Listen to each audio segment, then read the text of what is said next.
Hello, everyone. Can everyone hear me? Is the audio going? Okay, it looks like it's on Twitch. What about YouTube? Why is YouTube taking longer?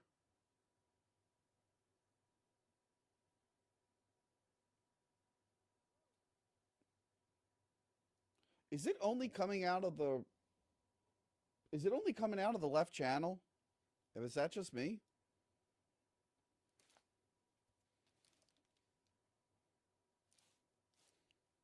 How is it only coming out of the left channel? I don't even know how that's possible. Hold on.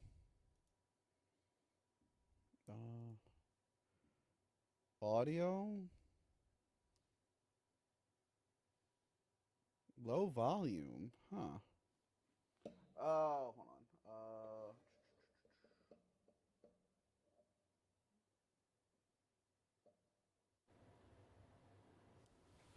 How's this? Am I louder?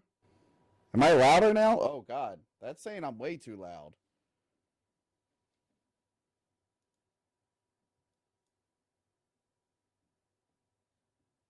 How's this?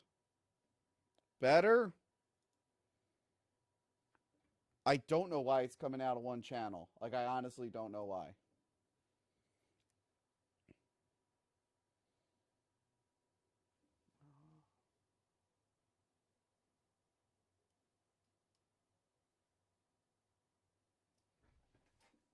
That is bizarre. I don't even know how to fix that here.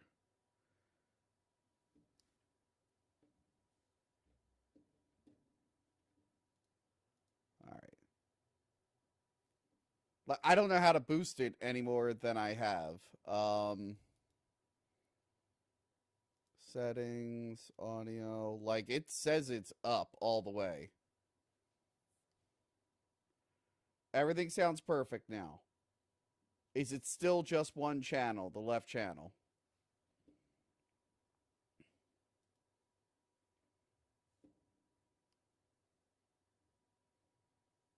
But I'm still only coming out of the left side.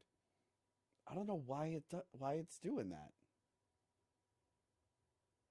All right, well, is it a problem? If it's not a problem, I'm just going to keep going, if that's fine.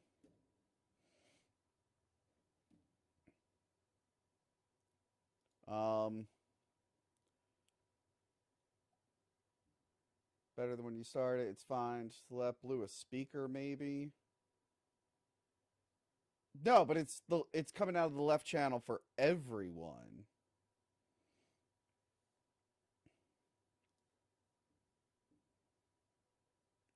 Okay, we all think it's fine.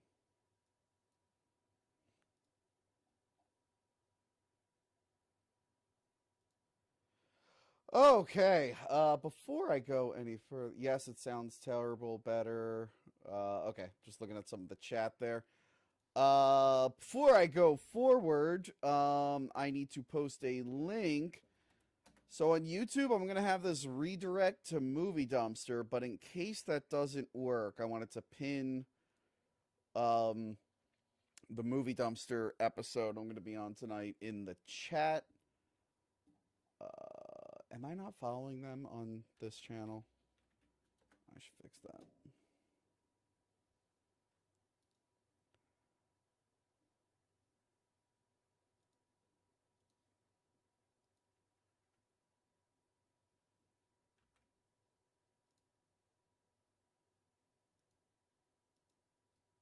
Did that link not work? All right. Sorry, this is a disaster. I came up with this stream earlier today, and I didn't realize Movie Dumpster was putting out our episode the same day, so I'm doing it early. Oh, Brocaniac just subscribed. Thank you. This is the year where I'm going to do more streams. Okay, that's... Why is it not pinning? Oh, because I'm under my other account. Hold on. I'm going to trim all of this out from the replay. I keep thinking I'm not under the second account.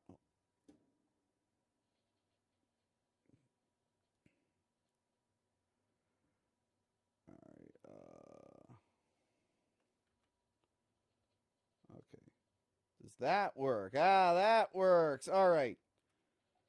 We are pinning the movie dumpster episode. Make sure to check that out. Actually, I'm going to do it in the restream thing so it goes everywhere. And, yep. Okay. So check that out. Make sure you watch that afterwards. Again, sorry about the audio issue. I honestly don't know what happened. Like, I have it boosted. I don't know. I have an episode. I also have an episode uploading at the moment.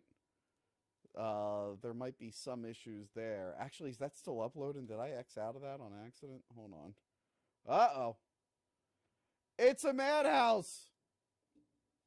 A madhouse! Okay. Yep, I accidentally interrupted the upload. Okay, I'll continue that afterwards, because that's probably going to fuck things up. Is this... This is Hack the Movies Clips. Yes, this is Hack the Movies Clips and Streams. I want to do more live streaming this year. And it's not just because I need more money, but I do need more money. Old Uncle Tony and the Uncle Sam gave Uncle Tony his bill. So super chats are appreciated, but not required. But consider becoming a patron on Patreon. Or buying some merch at the Retroware store. All right, let's get into it. CinemaCon was last weekend, and they announced a ton of stuff. Just a whole ton of stuff. I don't know how to pop the chat out on Restreams. I will figure that out at another time.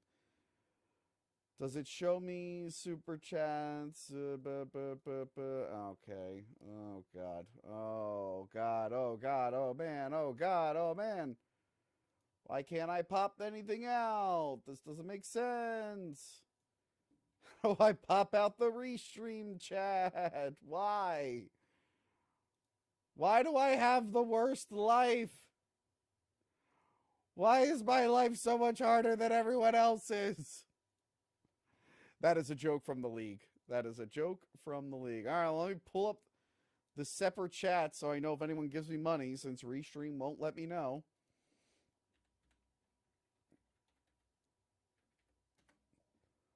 What a disaster. I apologize. See, the Chet Lee... Yeah, on Restream, it doesn't, like, color the super chats enough. They all just look like text. It's not like StreamYard, which highlights the super chat. YouTube stream isn't live for me. It's on the Hack the Movies Clips and Streams channel. So thank you, Chet Lee. Feel free to leave any super chats and also hit me up on Cameo. Okay, let me start over again. CinemaCon was this past week, and I decided let's do a little live stream where I look through all the things that were announced. And let's start off with my favorite thing. Anime. This was the Crunchyroll. I almost said a different C-word. This is the Crunchyroll CinemaCon announcements. Are you excited? Okay, Crunchyroll storms CinemaCon. This year's presentation, Crunchyroll exhibited its flair for dishing out phenomenal anime content. Okay, so the first thing up is Haikyuu. The dumpster battle hits the big screen. I don't know what this is. Based on its popular volleyball-themed series, Crunchyroll is all set to release Haikyuu, the dumpster battle, in North American theaters May 30th. That's just next month. The movie will also see international releases in select territories. This film tells the compelling story of Shoyo Hinata, who inspires to follow in the footsteps of his volleyball idol, the Little Giant. I really want to watch The Little Giants again. I used to love The Little Giants, and I found my tape recently. Hinata and his middle school nemesis, Tobio Kageyama, form an unexpected but powerful alliance to take on Nikoma High in a class underdog showdown. Let me Google Haiku. Thank you for providing no images. Fucking project casting, wherever I got this from. Does this look cool? So they're playing soccer. It's an anime about playing soccer? Oh, I don't give a fuck about that. Okay. What the fuck? A striking soccer adventure, Blue Lock the movie. What? Crunchyroll also teased the audience with Blue Lock the movie episode Nagi. The movie unravels life of a second-year high schooler, Nagi Sashiro, as he discovers his exceptional soccer talent. The film brims with action, ambition, and values of hard work, making it a must-watch for any anime sports enthusiast. Didn't realize there was so much of the... Okay, hold on. Blue Lock the movie. Does this one look cool?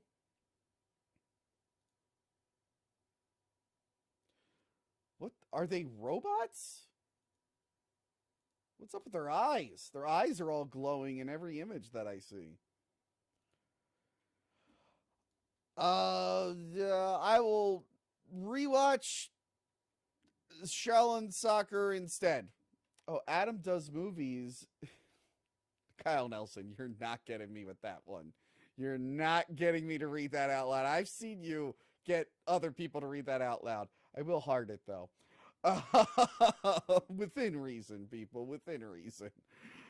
Okay, and here we go. Delving into fantasy with Overlord, the Sacred Kingdom. And another significant reveal, Crunchyroll acquired the rights to launch the fan-favorite fantasy film Overlord, the Sacred Kingdom in North America and select international regions. The movie continues the engaging narrative of an everyday salaryman who wakes up to find himself in his favorite video game world. Let's see what this one looks like. Hold on.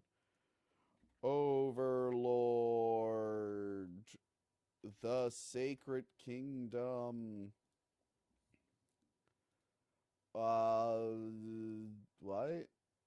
There's like a flamboyant skeleton man and a blue bird lady. I don't even know what that is. Oh, that's a skeleton man all dressed in black falling down. There's like an elf with a mask. All right, well, that looks terrible. I'm never going to watch that ever. Okay. And the power of theatrical releases reflecting on the evolving landscape of anime, blah, blah, blah, blah, blah. All right, so they want to put a bunch of stuff in theaters. There you go, anime people. There's your anime minute. I hope you're all happy. Yeah, let me know. Did any of these interest you? Let me do... Can I do a poll on both? Is it going to be too hard to do a poll on both? I don't even remember how to do a fucking poll on Twitch. How do I do a poll?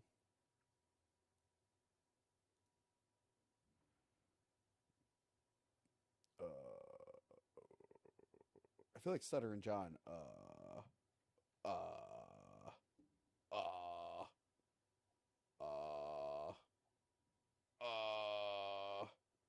All right, I don't know how to do a poll on Twitch. I'll just do it on YouTube. Do we care about Crunchyroll? Do we care about the Crunchyroll announcement? Okay.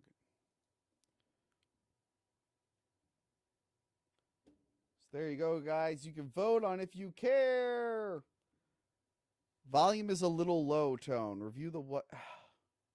I have it all the way up. Like, it's red now. While you guys vote on the poll, let me go on my audio settings here. Sound settings.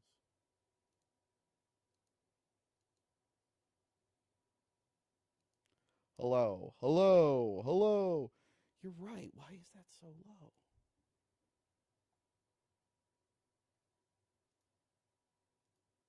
How do I increase it?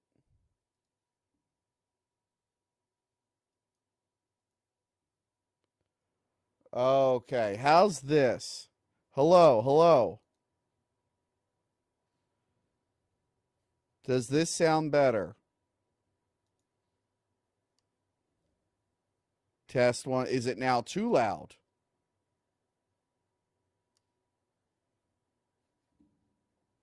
Testing, testing. It's fine. Are we fine? Are we happy with this?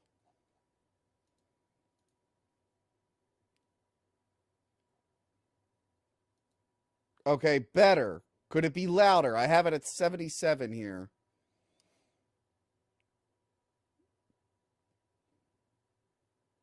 Okay. Everyone thinks it's fine. All right. Yeah, well, for whatever reason, it got super low. Okay. Next time I will figure it out. Please. Kyle Nelson for $2 says, please mute your mic. Thanks, Kyle Nelson.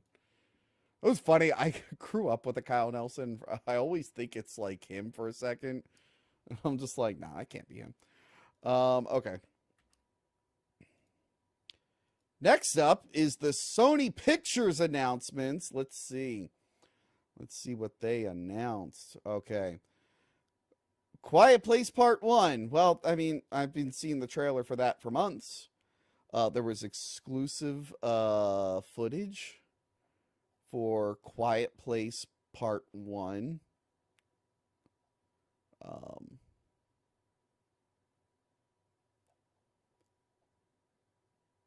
And then there was, what is this exclusive? It says there's description and then there's just nothing. All right, I guess they showed footage of John Krasinski's new movie, If.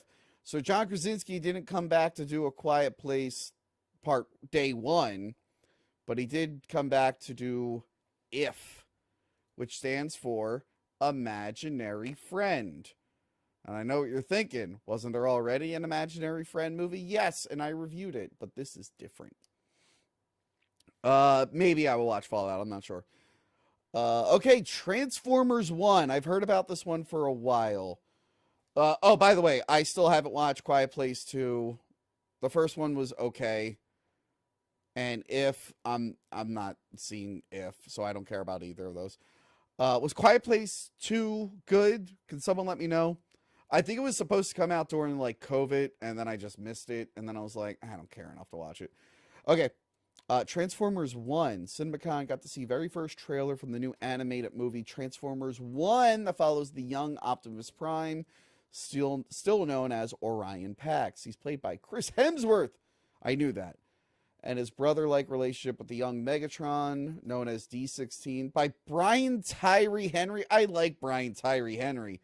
Not as Megatron. That's a terrible casting. What the hell? That is awful. Just garbage casting. And again, I like that actor. I really like that actor. Not as Megatron. Fire him right away and get someone else before you release that garbage. The two robots do handiwork together in the underground world of Cybertron, but the friendship grows shaky when Megatron wants to rebel and find out why no robots are allowed on the surface of Cybertron. Optimus reluctantly decides to help him figure out the truth behind this mystery because he can't help but support his friend, even if it may not be the best idea. The two decide to embark on a journey to unravel the secrets of Cybertron, a journey that will make them rivals. So it's an origin story for I don't care. And I like Transformers. I like the two newer ones, Bumblebee and Rise of the Beast. And I know this is animated, and I do think a Transformers animated movie would be a good idea. I don't give a shit about an origin story for Optimus and Megatron. I don't care about that at all. Okay, and then they're just saying what the scene was. Okay, the entire scene shown at CinemaCon 2024 focused on Orion Pax and D16 breaking into a train facility with the help of a not-so-subtle B-127. Keegan Michael Key. soon to be known as Bumblebee. What the hell? This is awful. Scarlett Johansson. Look, I'll see it. I usually see most Transformer stuff. But I'm not excited for this one. I'm willing to test out a animated Transformers movie. I'm willing for that. But I'm not going to rush. Next up, Sonic the Hedgehog 3. I don't care. I still haven't seen Sonic 2, and I probably never will. CinemaCon 2024 only got a very brief look at Sonic the Hedgehog 3 since it's barely wrapped production. A brief teaser shows Jim Carrey's Dr. Robotnik in his lab, but he's gained weight and has let the place go to the dumps with it being full of junk. He's let his hair go crazy. Now so he finally looks like Robotnik, even though he should have just looked like Robotnik right away.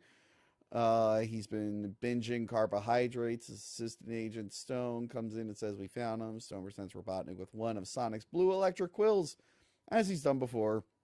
Robotnik licks it and tweaks out.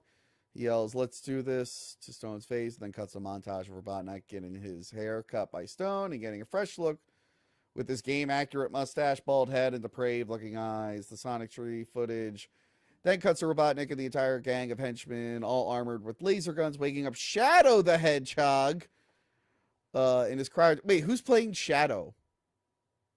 Hold on. We then cut to Sonic, Ben Schwartz, Tails, Colleen O'Shaughnessy, and Knuckles, Idris Elba, facing off against Shadow in the middle of the huge city. Shadow's noticeably dead silent, as it's still not revealed who the voice actor is. Knuckles jokes that this new hedgehog is much stronger than the last one he faced, to which Sonic hilarious replies with, "You mean me?" Whoa! Shot out of a device that shoots things good. Adam Does Movie with $10, saying, "Just swinging by to say, keep up the good work, T-Bone." Thank you, Adam.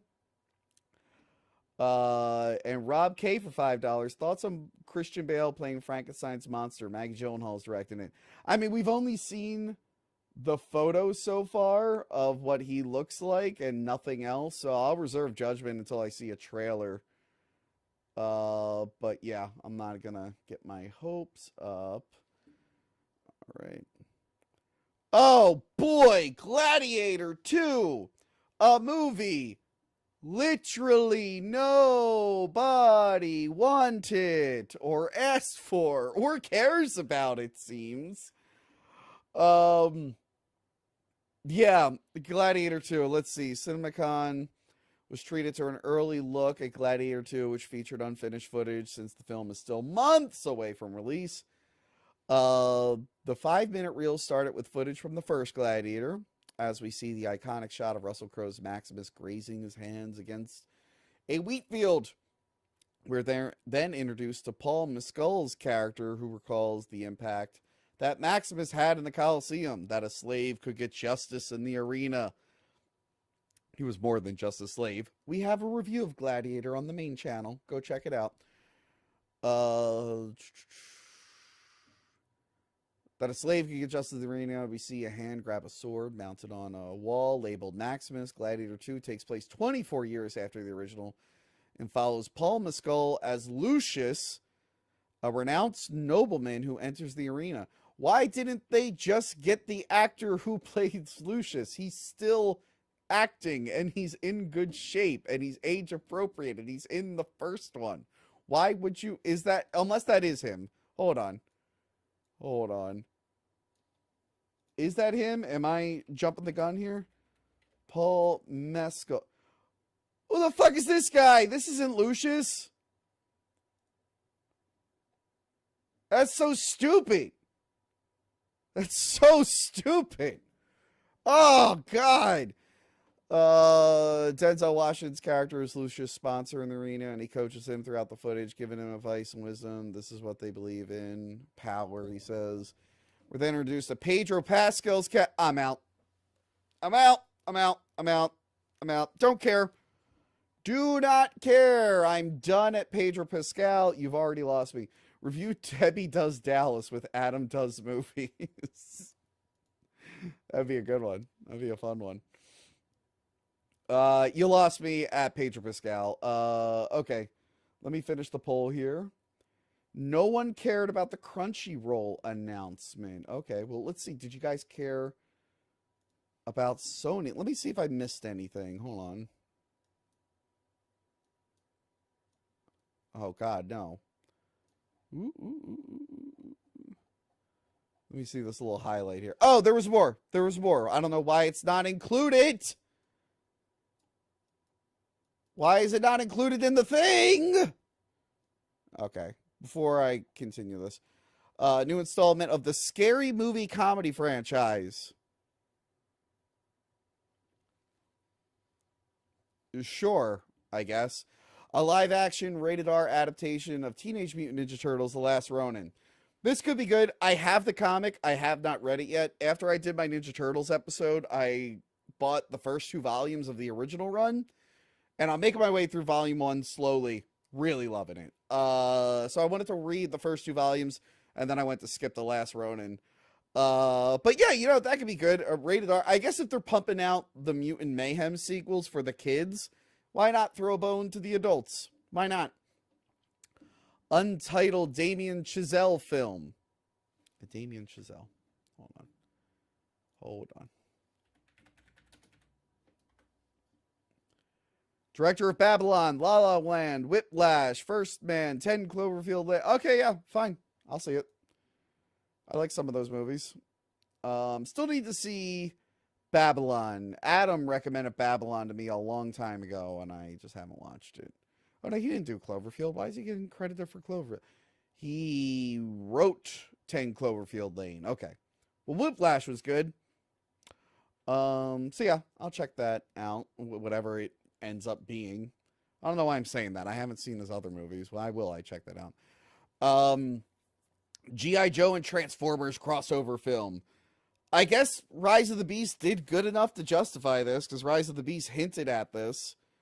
I guess they're rebooting G.I. Joe because no one watched that Snake Eyes movie, so I guess they're just going to start G.I. Joe again, but with the Transformers. Bee Gees biopic directed by Ridley Scott. Yeah, sure, let's learn about the Bee Gees. Star Trek Origins film, written by Seth Grahame-Smith. What? What did it... Hold on. Star Trek Origin...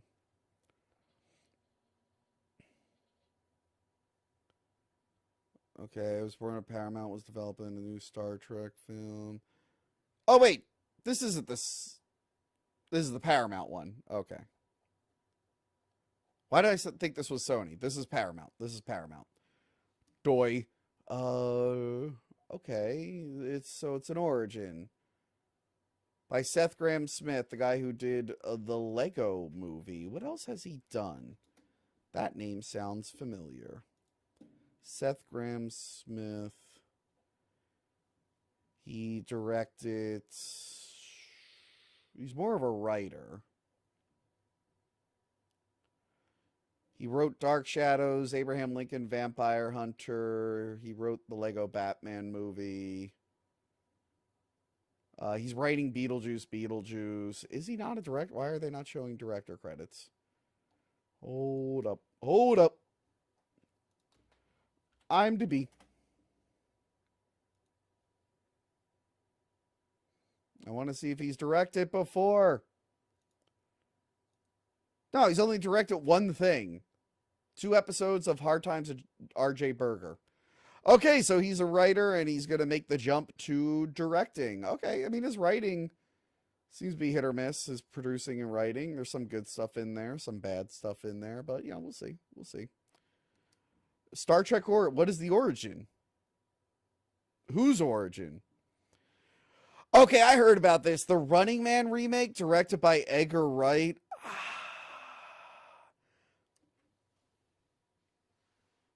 I love Edgar Wright, but do we need to remake The Running Man? Now, is this a case? I will let this slide if this is a case where it's trying to be more loyal to the source material. Because from what I understand, the Running Man movie has very little to do with the book.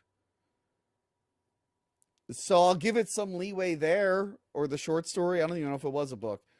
If it's trying to be more faithful to the source material instead of remaking Arnold's version, then that could be fun.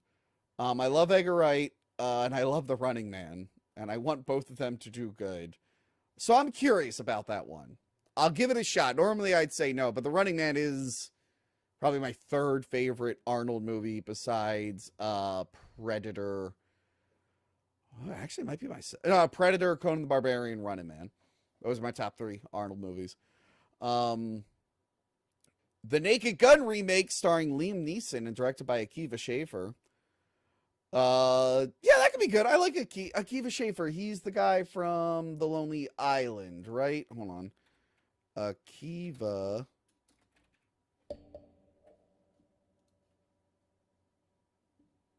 Yeah, Akiva Schaffer. He's one of the Lonely Island guys. Again, track record, hit or miss, I think. But he directed Hot Rod, which is still one of like my favorite comedies of all time. Hot Rod is phenomenal. He's more known for like short form stuff, but he directed stuff like The Watch. I thought The Watch was funny. I never saw Pop Star. Oh, he did the new Chippendale. Ugh. But then he directed a bunch of I Think You Should Leave. So yeah, Akiva Schaffer. I'm a fan of him. Leslie Nielsen is a good choice. No, not Leslie Nielsen. Duh.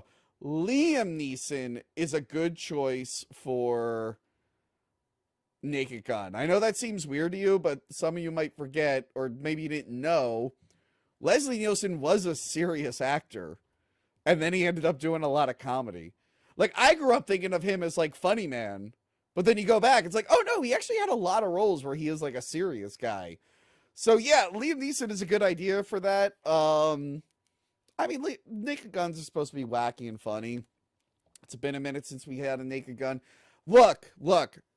Naked Gun, I will allow a Naked Gun reboot. It just needs to end, much like the new Ghostbusters movies do. How Afterlife ended with For Harold, and Frozen Empire ended for Ivan. Naked Gun, it needs to end with For Simpson.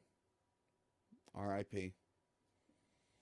Actually, for Leslie Nielsen, the other guy, I think a lot of those actors are dead from the original. But Simpson's the newest, so we need a for O.J. Simpson.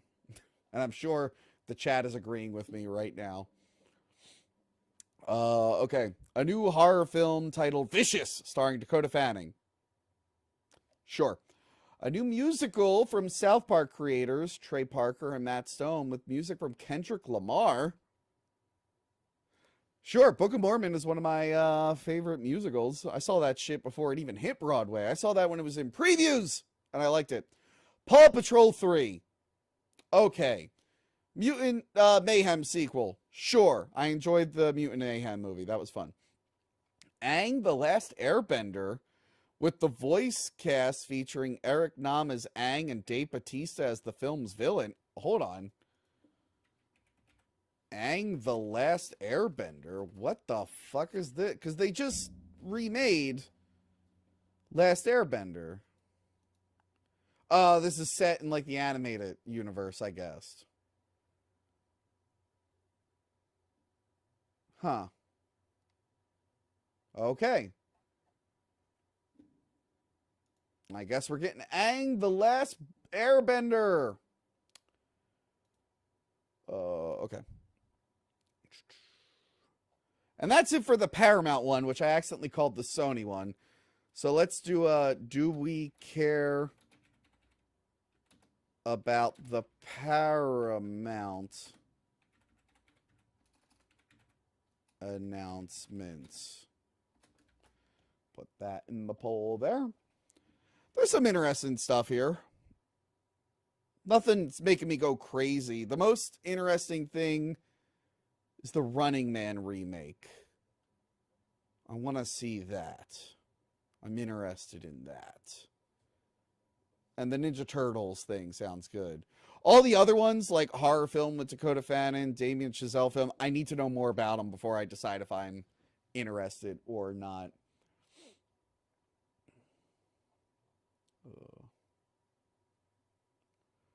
The juice will never be loose again. Who's playing O.J. Simpson, Tony? The juice has expired. Oh, no. Oh, no. O.J. didn't do it. His son did. The juice covered for him. Okay. Next up, I think, is the Universal Pictures and Focus Features announcements.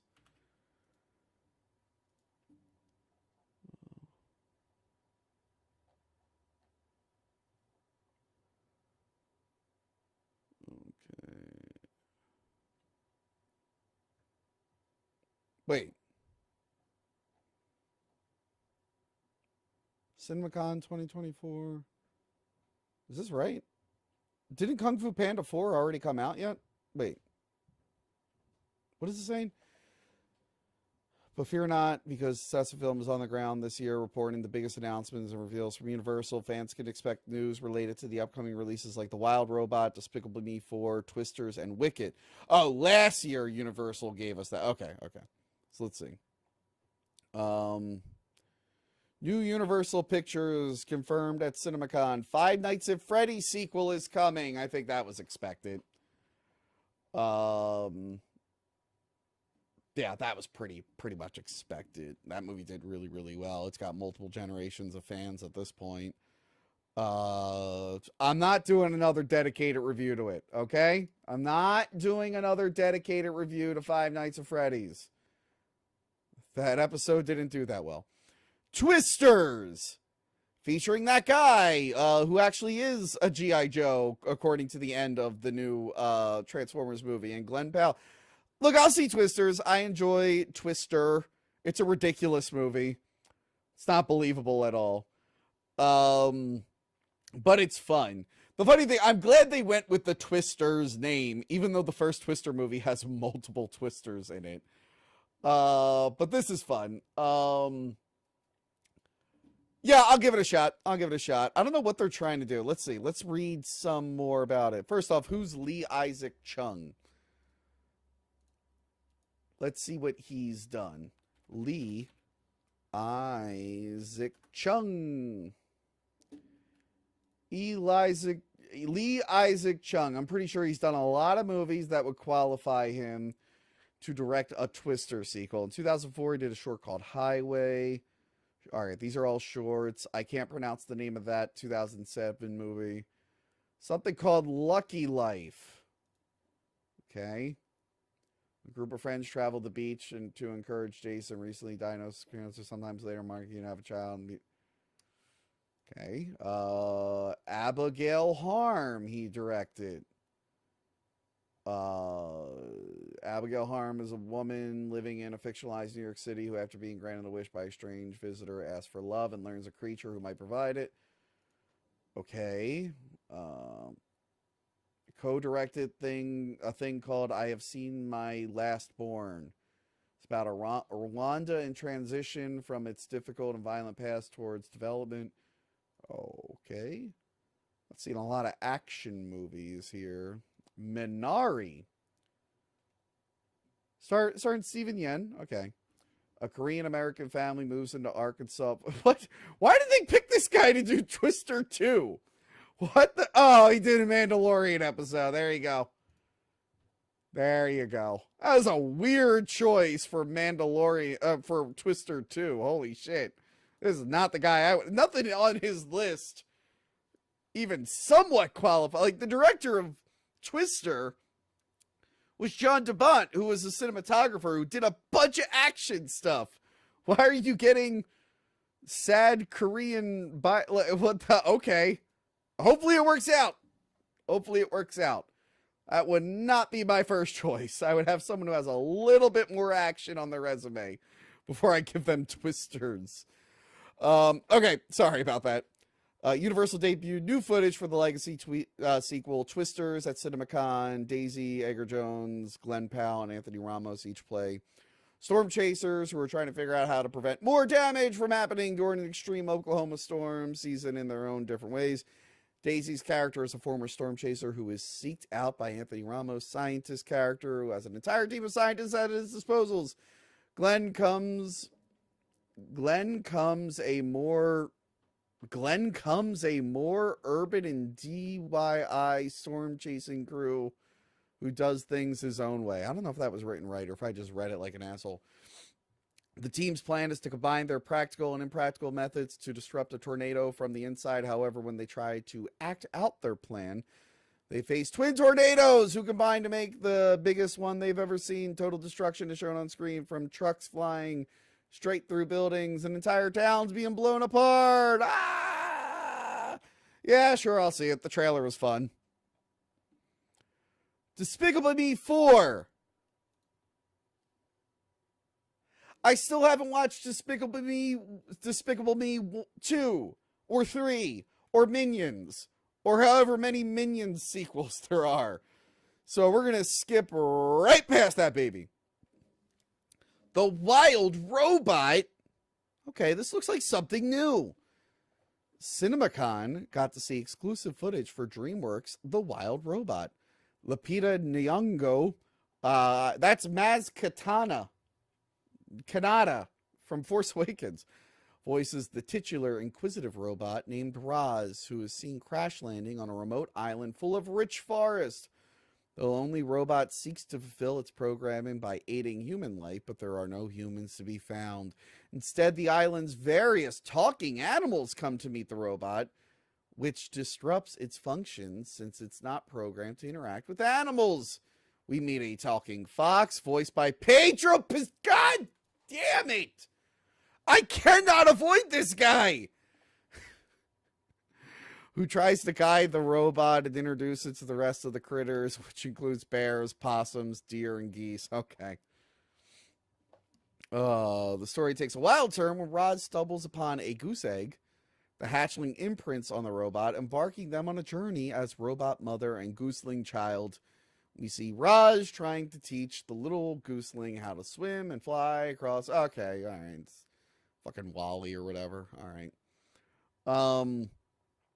Sure, I'll see it. Wolfman by Lee Wannell. That is the guy who did... Hold on. Lee Wannell. He wrote a lot of the Saw movies. And he acted in Saw 1 and 3. And he acts in Insidious. He specs in Insidious. So he's a writer. He's a big friend of the guy who directs those. James Wan. He's a James Wan boy. But didn't he... Hold on. Does a lot of Saw. Does a lot of... Okay, he directed... Where's his director credit? He directed Invisible Man and Upgrade. Now, and Insidious Chapter 3. Now, I didn't see all of Invisible Man. It was on at a restaurant on the TV, and I kept trying not to look at it because I didn't want spoilers. And I kept looking up, and the whole movie was spoiled for me. So I've seen 45 intense minutes with commercial breaks on mute of The Invisible Man. Just as God intended. CinemaCon got the very first look at Lee Wannell's Wolfman, which is still in the earliest days of shooting. Christopher Abbott plays a troubled father who is trying to protect his young daughter in a remote cabin in the woods. Ozark's Julia Garner seems to be playing the mother role, as no other characters are shown besides the three. Okay, so the Invisible Man movie, I know, is very different from the original, which is fine. I mean, 2010, we got a Wolfman remake of the original film that was kind of true to the original, except it had a wrestling match at the end. So doing something different is fine. The Wolfman story's been done a lot, so if you can reinvent it somehow, go for it. I'll check it out. Wicket!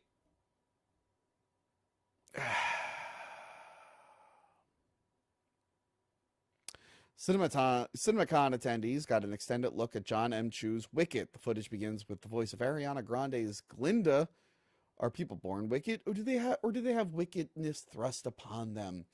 With a few of the same establishing shots of Oz, Glinda, and Cynthia Erivo's Elphaba from the first trailer. This time you get the first look at Michelle Yeoh's headmaster, Madame Morble, assigning blah blah to be roommates with Glinda. Oh God. Okay.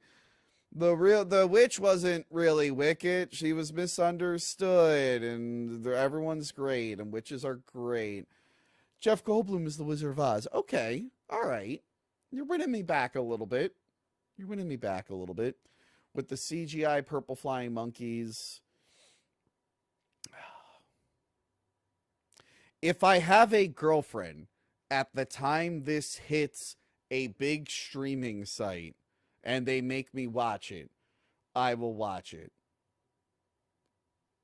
I'm not watching it any other way.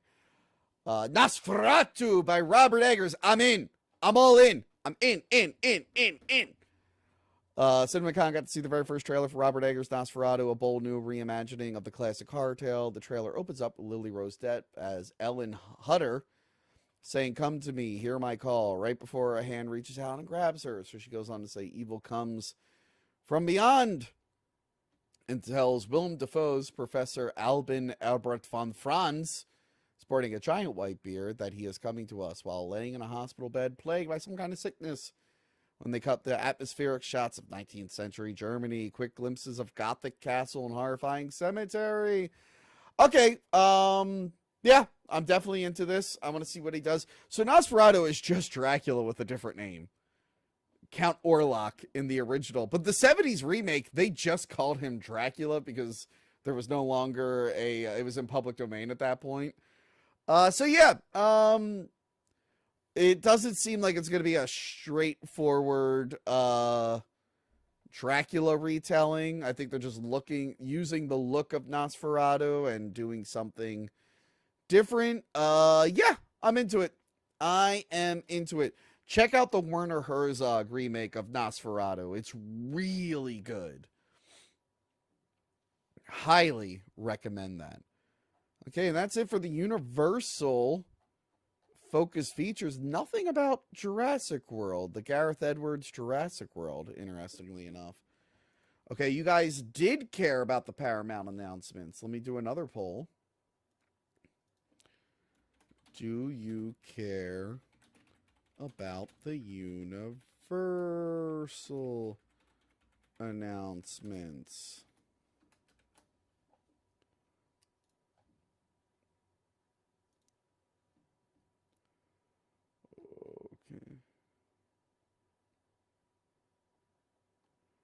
Valerie, why did you say Pedro the... Oh, because Pedro Pascal. Never mind. Just remembered. Why do you guys like him so much? I don't get why you guys like him so much. All right. Next up, Lionsgate. All right. Lionsgate updates from CinemaCon. Highlander, directed by Chad Stahelski. Why are we remaking Highlander? I thought that died. That remake's died so many times. Is the Henry Cavill one actually happening? Yes, because now it has the John Wick director. I mean, it was supposed to have the John Wick director. But I guess it's really going to have the John Wick director now.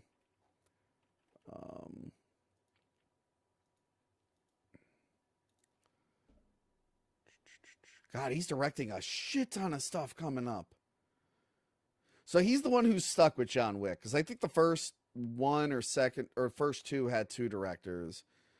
But he's also in pre-production for Highlander, Ghost of Tsushima, Classified, Shibumi, Black Samurai, Vice City, Rain, Sandman Slim, Rainbow Six, Killer Be Killed. Jesus Christ. All right, so Highlander, it's coming, apparently. Live action adaptation of the famous Naruto anime. Don't care about fucking Naruto. Now You See Me 3, directed by Ruben Fleischer, starring the original cast with the new generation of magician thieves. I still haven't seen Now You See Me 1. We're already doing a legacy sequel? Remake of the Blair Witch Project. I saw that was announced by Jason Blum and Blumhouse. Man, that had a lot of weight a few years ago. Not so much these days, buddies. Go back and watch all of my Blair Witch reviews. A live-action Monopoly movie produced by Margot Robbie and her Lucky Chat Productions. Okay. So Crow.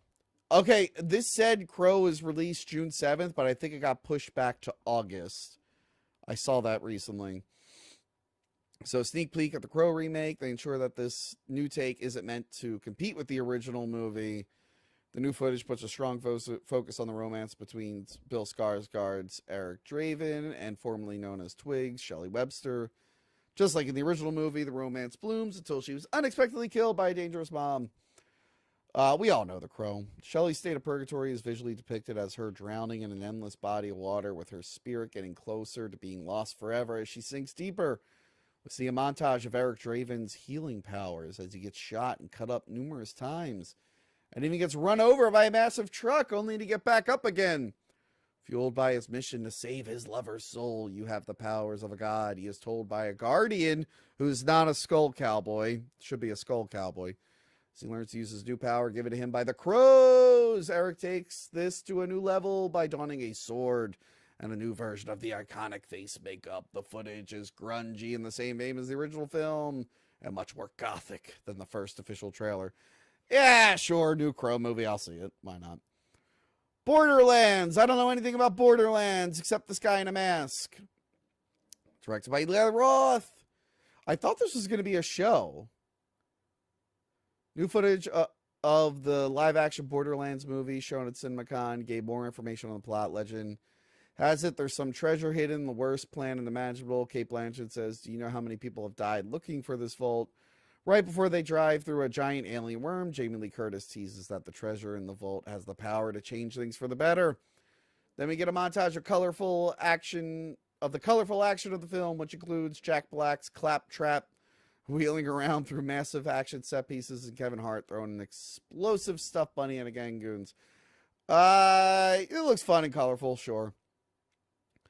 The Strangers, Chapter 1. Why is Rennie Harlan directing this, of all people? I saw the trailer for this. I don't care. I didn't watch the second Strangers movie. Never Let Go by Alexander Aja. Okay. I like Alexander Aja. He's a little hit or miss sometimes. The story centers around three people. Oh, this is the line. Did I mention this is Lionsgate? The story centers around three people, Barry's mother character and her two twin sons, who live in an extremely unique situation in the middle of a remote forest. They lock themselves indoors and try their best to avoid going outside except for resources and the occasional fresh air. They have ropes tied around their waist at all times when they're outside, which lead back to the house in case they stray too far. The reason why they tie themselves to rope is because there is a mysterious, monstrous force that lives in the forest. The few glimpses we see of the beast make it look like a pale, human-like demon who could shapeshift. As the two boys are forced to follow their mother's strict rules to survive, they grow more suspicious of what the forest demon's motives really are, as it's been toying with them their whole lives. One of the boys says the mom has never lied to us, which further ignites the distrust of their overprotective mother. Sure, I'm down for another Alexander Aja movie. I really liked Crawl. Crawl was really good. The Gray by Guy Ritchie. I assume this is not related to the other Gray. Stars Henry Cavill, Jake Gyllenhaal, and Eliza Gonzalez as a ragtag team of misfits who come together for a shared mission of fame and revenge. The film's tagline is, when billions are stolen, they're the ones who steal them back. The team is coming after a notorious kingpin with funny quips and banter shared between the three leads. The action includes speedboat races and car chases in a tropical setting. Ritchie's signature comedic charm is present, with Cavill and Gyllenhaal's macho characters chewing up the scenery. We also have a quick glimpse of a mysterious character played by Rosamund Pike. Is any of this interesting, you guys? Are we all in? Valerie says, I'm not watching The Crow, they choker-fied.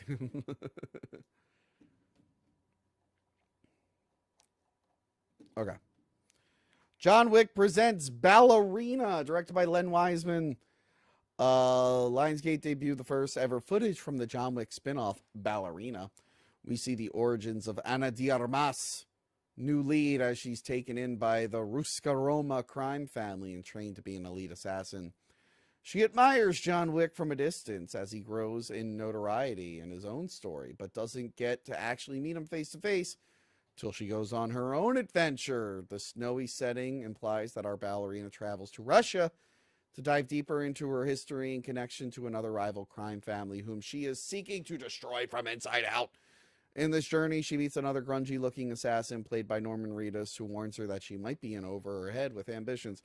Yeah, the John Wick movies are starting to get kind of stupid plot-wise, but they're still delivering on action. So, yeah, sure. I'll give it a shot. Still have not watched the Continental Show. Michael by Antoine Fu. Do I know that name?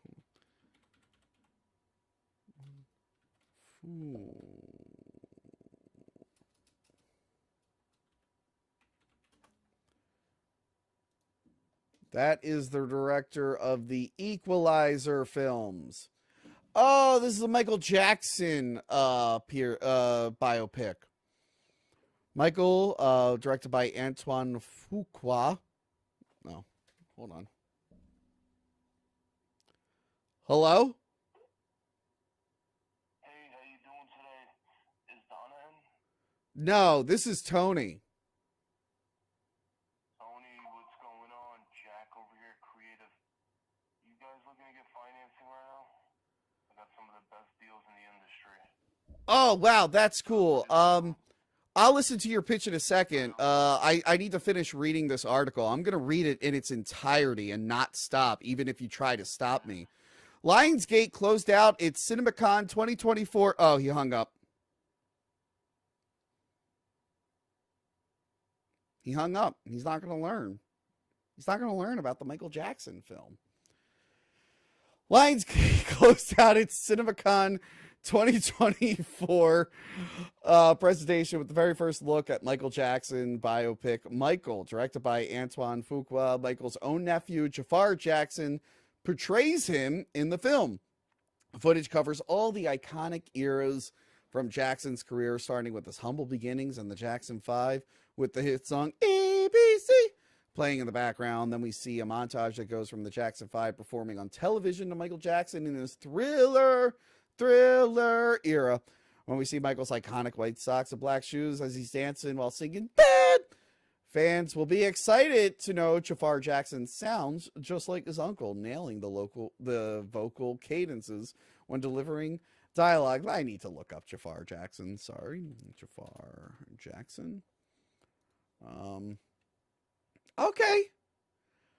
Okay, look. He looks like Michael up until a certain year.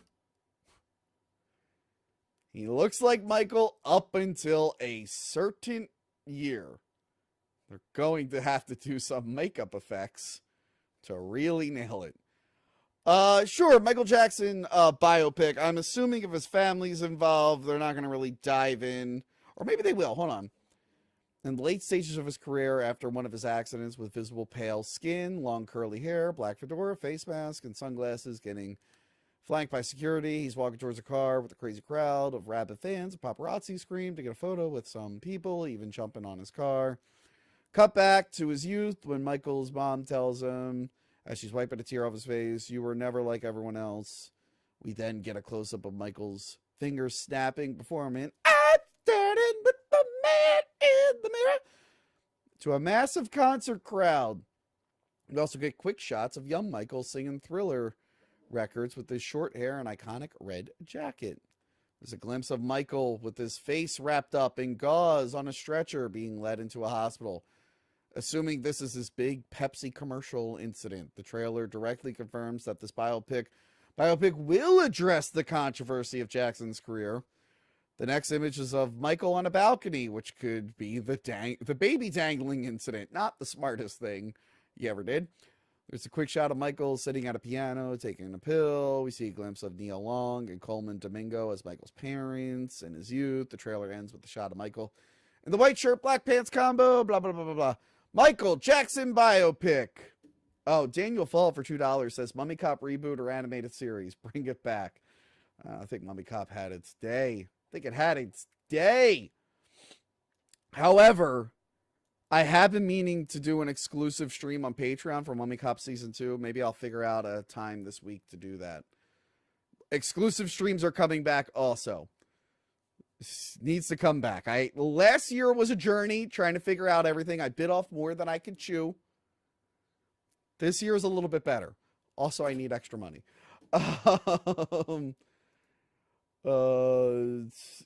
Yeah, sure. Let's look what Angel Studios has got. We got 30 more minutes until that episode starts.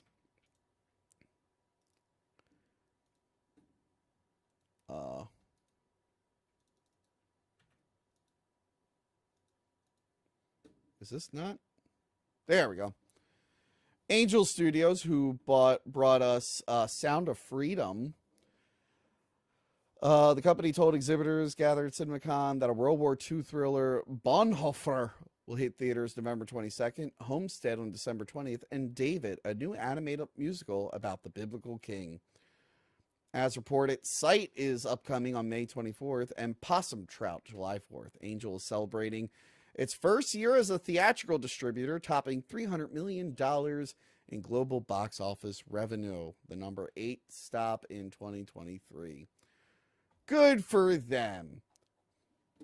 I have not seen Sound of Freedom. All I know is that the real story is kind of bullshit, and the guy that it's based off of is kind of shady.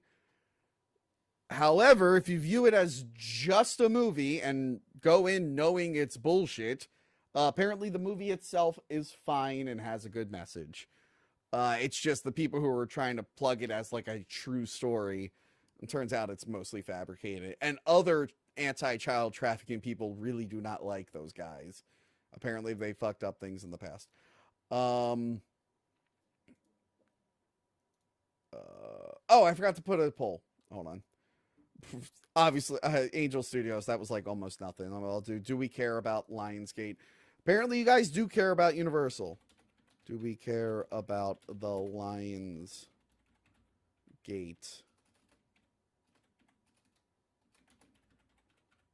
Announcements.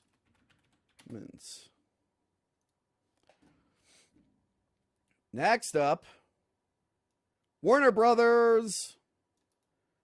We're doing Warner Brothers next. Alrighty. No table of contents? Okay. Mad Max Furiosa, Mad Max Saga. This one's not really, like, the trailers aren't getting me hyped up like Mad Max did. Maybe because it's woke, because it's about a lady. That could be it. No, it just doesn't look as good of a movie. It's George Miller again. I thought I'd like it. Okay. Exclusive footage description. Her odyssey begins. Furiosa is a young child with her resilient mother. They seem to be making their way back home until Chris Hemsworth's Dementis finds the young Furiosa and captures her. He wants to find out where she's from. Her mother steals Furiosa back, then heeds a warning to protect their sanctuary called the Green Place, and gives her a large seed to protect with her life. Then her mother single-handedly defends herself against Dementis' crew until they recapture Furiosa, take her life, and take the child to the wasteland. Okay. The older Furiosa, now played by Anya Taylor-Joy, with long brown hair and greased-up face, says, "I remember your face and your memory." Flashback to Dementis traveling across the wasteland with young Furiosa in a cage. Dementis is teased to be a cult-like leader who wants to unite other leaders of the wasteland, including a young Immortan Joe from Fury Road. Dementis gives a teenage Furiosa to Immortan as a sign of peace, but she eventually escapes and seeks revenge on him. She meets a fellow survivor, Tom Burke, who becomes her mentor and love interest. Wanting wants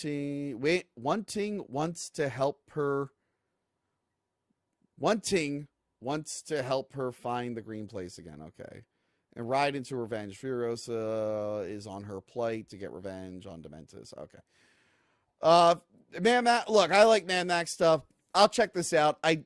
Mad Max should really just be a series of Mad Max on new adventures every single time, meeting new characters. Like, I like Furiosa. Not enough to see a Furiosa movie, but we'll see. Oh, God, Joker 2. Look, Joker 1 is fine. It's not really Joker. It's just the king of comedy and sad clown, but they threw Joker's name on it so it would make $1 billion. This new one looks terrible. They do not understand the audience they earned with the first one. This is a bunch of dudes felt represented by Joker. It was mostly a joke. A lot of those people that were like, oh, it's going to cause all these shootings and stuff. It was mostly dudes trolling. But yeah, it was mostly like dudes who like this and women who want to fix broken dudes like this. Going all in on a musical with Lady Gaga as your sequel? What the fuck are you thinking?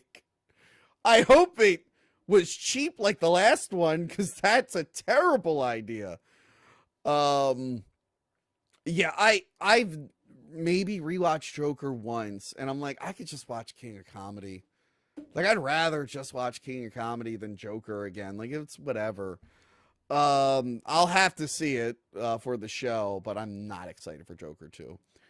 Beetlejuice. It'll have no CGI. There's no CGI. It'll have no CGI. Can you believe there will be no CGI? I can't wait to watch the movie and find out it has a ton of CGI.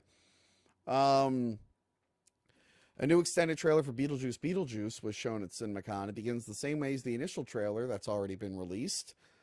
Dressed in Black says, I can't believe I'm doing this Beetlejuice, then cutting to a montage with teases new information on the plot.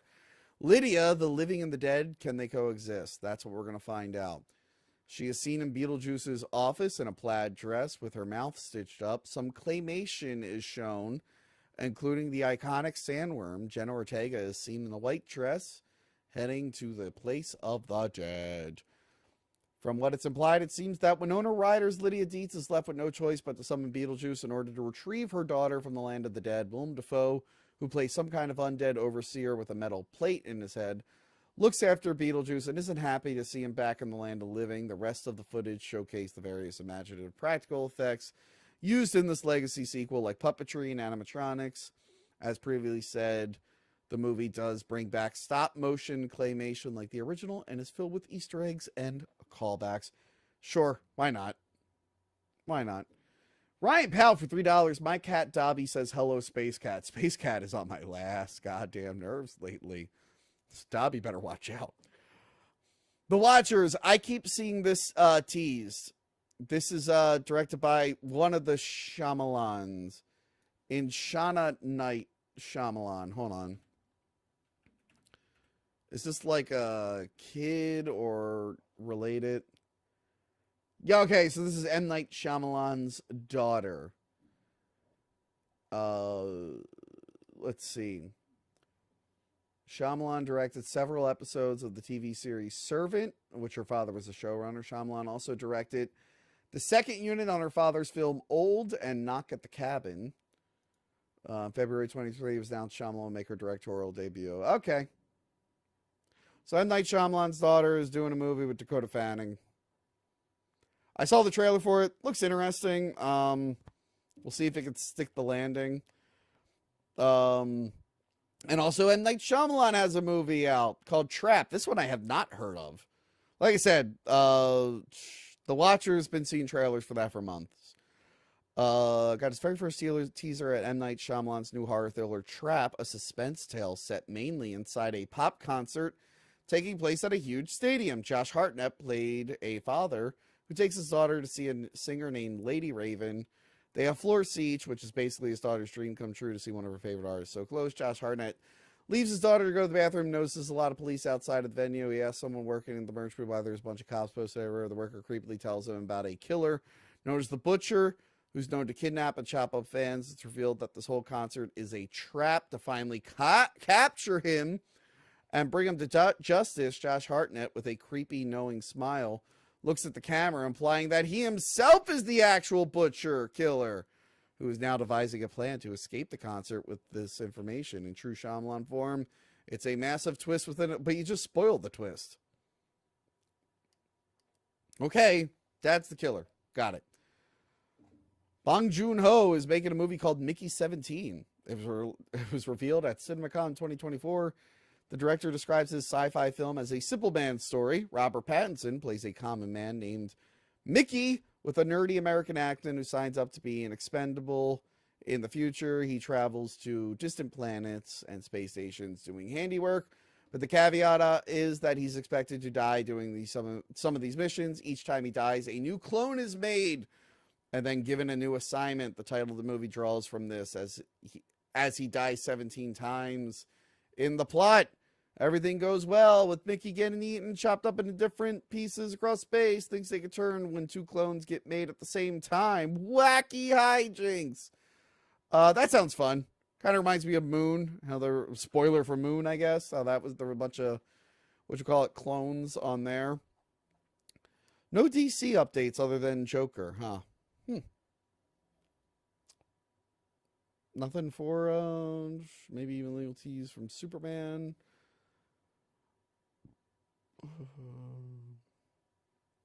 Huh. Okay. All right. What's a twist? I saw that comment. Discussing, let's see. That was Warner Brothers. Now we got Disney. Let me do a poll. So you guys do not care about Lionsgate's announcements. Let's see. Do you care about Warner Brothers announcements? Do we care about Warner Brothers announcements? I spelled announcements wrong. And I capitalized the A for some reason.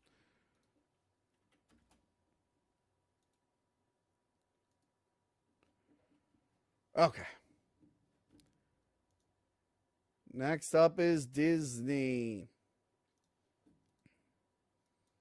And the 10,000 companies they own and intellectual properties that they own. Okay.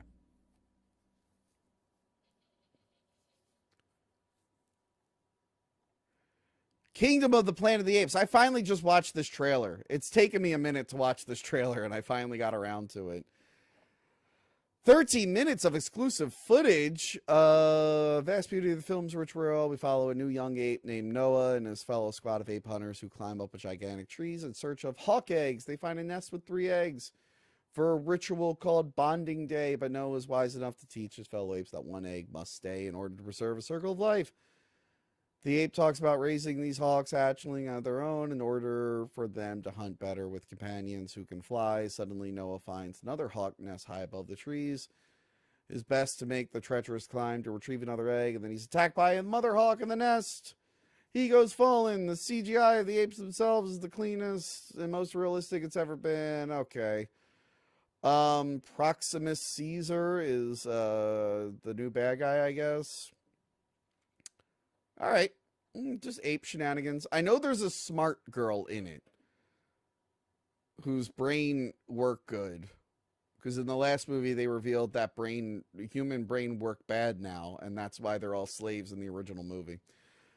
Deadpool 3. What did they announce? Vanessa is also there, but she and Wade are no longer... Oh, wait, they broke up? That's stupid. That's so stupid. When he tries to blow out his birthday candles, TVA agents come to collect him. Wade takes up the TVA, meets Mr. Paradox, a high-ranking TVA. What is that swollen ankles ad? The sacred timeline in the multiverse might need some avenging. Wade gets a complete suit upgrade via the TVA, which includes adamantium sword. Funniest joke in the footage is Wade running over the camera, smashing the lens with his forehead, grabbing the mic out of frame, and saying... Suck it, Fox. I'm going to Disneyland. Get fucked when he rolls out his new updated costume. Fergie's glamorous place. That's kind of funny. He doesn't realize Fox is owned by them. Or Fox is owned by Disney. Deadpool and Hugh Jackman's Wolverine in his comic-accurate yellow costume driving down a road together. Deadpool jokes that the X-Men force Wolverine to wear the silly outfit, referencing that it has the colors of the LA Rams football team. Okay. Fun. Sounds fun.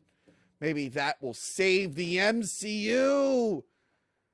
We gotta save the MCU. Or you could just start watching other movies. But yeah, sure. Inside Out 2. I didn't see Inside Out 1. Probably not seeing this one either. Skip. Alien Romulus. I hope it's good. AVP, AVP2, Prometheus, Alien Covenant. That's 4 strikes, and I'm out of Alien. But let's see what they got. Showed CinemaCon attendees 2 clips from Fede Alvarez's Alien Romulus. They were introduced to Kaylee Spaney's Rain Carradine and her fellow space crew who appear to be exploring a mysterious wrecked spaceship. The majority of the crew is stuck in a flooded room with water up to their knees. What they don't realize is that they're in the middle of an incubation room of sorts with dozens of alien pods holding facehuggers above them. The crew's android, Andy, needs to power down and reboot because of an error. When he's in the middle of the rebooting, standing frozen still, the alien pods activate and release the facehuggers into the water. The crew is then all attacked by a horde of facehuggers, some using their tails to drown people and others leaping straight out of nowhere. The crew is managing to survive since they're skilled enough to swipe the facehuggers away with their guns and help each other out wherever one of them goes down. The majority of the facehuggers are noticeably brought to life through practical puppetry, giving the scene a tangible sense of urgency. The android Andy finishes his reboot and helps the team escape, grabbing some of the facehuggers with his bare hands to pry them away from people's faces. Kaylee Spaney's character managed to open up the room's sliding door from outside, but only for a limited time when they see a dozen upon dozens of facehuggers leaping out of the crew from a claustrophobic hallway as everyone is running for their lives toward the only exit. The sliding door closes and everyone makes it out just in time with the hordes of facehuggers smashing against the glass from the other side. However, the only crew members who take a brief moment to look back is suddenly attacked by a single facehugger who barely made it through the closing doors. When the flash forward to a different scene where this same crew member is about to have an alien burst from her chest, she starts feeling pain while she and one of the other female crewmates are piloting a small ship. When the pain becomes too excruciating, she takes an x-ray flashlight of sort to check her body, and we see a clear visual of a small chest burster trying to break her way out of a rib cage. When the chest burster, wow, they showed a lot of footage apparently, falls to the floor, which prompts her co-pilot to fall to the ground to try and her. The ships they're on start flying uncontrolled circles into a small chest burster. Slowly begin to break away through the crew member's body. The small alien is brought to life via puppetry, which I'm sure isn't enhanced digitally at all, with it coming out super slow and giving the audience enough time to notice the small details in its design, and an incredible visual that makes Alien Romulus feel more in line with the first Alien trilogy than the recent prequels. The footage ends with a montage of other moments from the film, including our first look at a full body of an adult xenomorph, which looks like an actor in a practical suit more than an animatronic. I'll give it another chance, but I'm not excited for it. Moana 2. Who gives a fuck? Skip. Mufasa, The Lion King. Still haven't seen the remake. Who gives a fuck? Captain America, Brave New World. They got to see the very first footage of Captain America, the clip that Disney showed. Follow Sam Wilson meeting Thunderbolt Ross, who is now the president at the White House. Ross is taking to meet with Wilson, so he can reunite the Avengers with the new Captain America at the forefront. He's looking into unite forces, but he might have some ulterior motives unknown to everyone else during a meeting where Ross is presenting this plan to a crowd with Sam in attendance. A mysterious villain takes over the speakers and controls the minds of Secret Service agent Isaiah Bradley, whom Sam struggles to pin down in the fight. Full chaos ensues, which leads to a montage of different action set pieces of the film. We see Sam getting attacked at the White House, using his shield to block himself from multiple Secret Service agents, trying to tase him. We see shots of Sam Wilson and Joaquin Torres in action together. Everything builds up to a tense confrontation between Sam and Thunderbolt Ross inside the Oval Office, where Ross tells him, "You're not Steve Rogers." After a long pause, Sam says, "You're right, I'm not." Finally, we see Sam suit up in the new Captain America suit, which is more silver and blue than blue and white. Look, I really like Anthony Mackie. I'm glad that he's Captain America. I just wish everything being put out by the MCU right now, with few exceptions, wasn't terrible.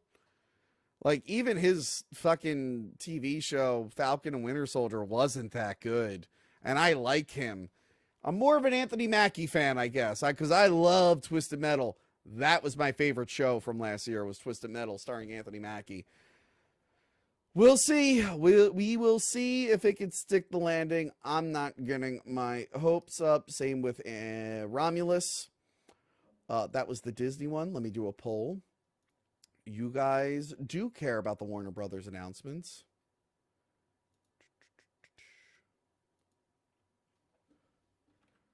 Do we care about the Disney announcements?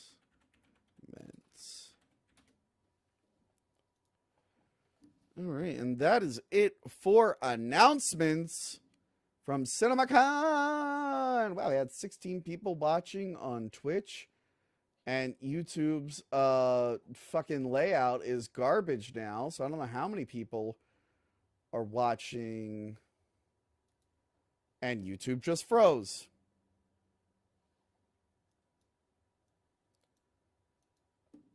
Is anyone using the new, and it just died. Page unresponsive.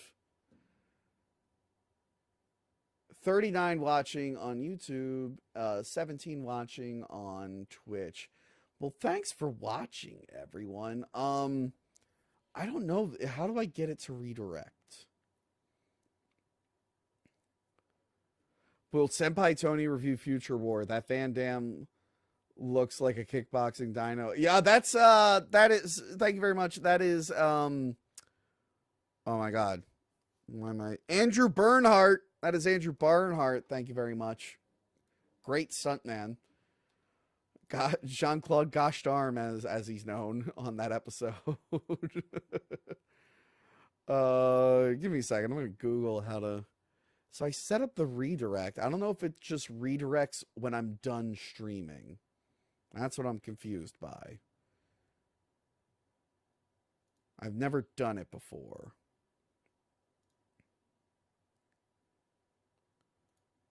Live control room.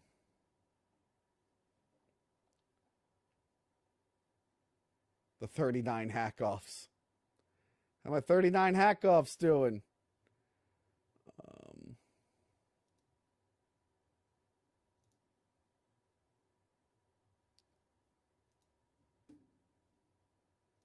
Did I? Okay,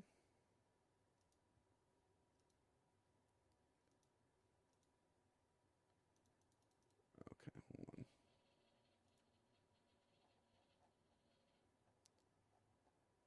I did do a redirect, right? Thought I did. Customization. Redirects allows you to keep viewers engaged across multiple events. Add a live stream or premiere for people to watch after yours ends. Okay. So when this ends, it should take you right to Movie Dumpsters episode. So I'll be on for a couple more minutes because it airs at 8:30. I got to put some tags in there. I forgot to put some tags in this. CinemaCon 2024. CinemaCon 2024 reaction.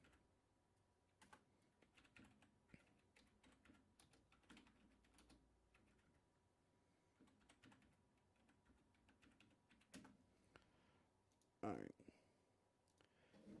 How's everyone else doing?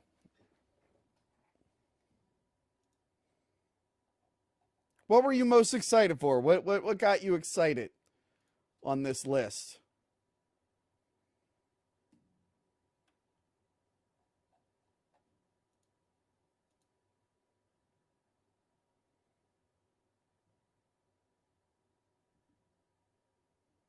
Let me know.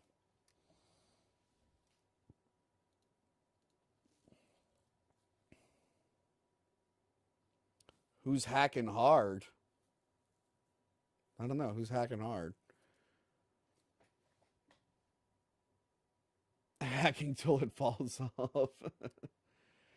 I look like shit. I did this right after the gym. I was supposed to go live at 8, and then I realized that Movie Dumpster was going on at 8:30, so I did this earlier. I didn't have time to shower after the gym. So I look greasy and sweaty.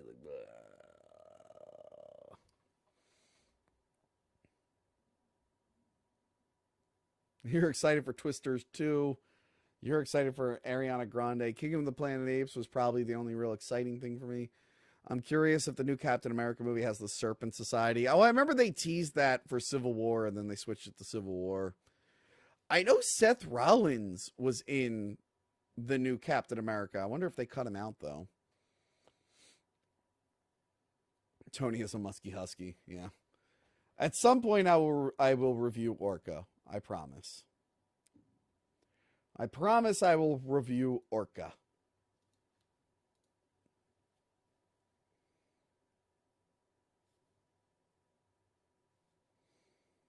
Look, I know everyone keeps saying, like, hey, Fede Alvarez did good on Evil Dead, but it's like, yeah, but Prometheus and Covenant sucked. And that was Ridley Scott, the guy who did Alien. So if he can't get it right, I'm less excited for others to get it right. Seth Rollins got cut out of Captain America? Aww. Aww. Famous Greasy Tony's Pizza. Hey, that's an ethnic slur as far as I'm concerned. Ugh. I can't believe that spam guy didn't want to hear more about the Michael Jackson show. Figured he'd be into that. I don't know why he was calling me about my mom, but, you know.